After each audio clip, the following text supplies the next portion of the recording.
Presiden terpilih Amerika Syarikat Donald Trump mengumumkan beliau mencalonkan pengurus dana lindung nilai Scott Bessent sebagai setiausaha perbendaharaan. Trump menyifatkan Bessent sebagai seorang individu yang telah lama menjadi penyokong kuat America First Agenda.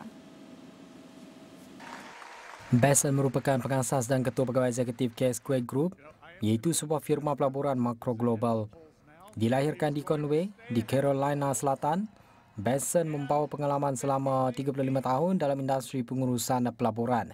Perniagaan firmanya merangkumi industri termasuk pertanian, hospitality, penerbitan juga hartanah. Lulusan Universiti Yale pada 1984, Bessent juga pernah menjadi profesor adjung dalam bidang sejarah ekonomi di universiti itu. Beliau adalah ahli Majlis Hubungan Luar Negeri dan Kelab Ekonomi New York. Jawatan Setiausaha Perbendaharaan merupakan antara jawatan terpenting dalam Kabinet Amerika Syarikat. Calon yang dilantik perlu mendapatkan pengesahan daripada Senat sebelum memegang jawatan itu.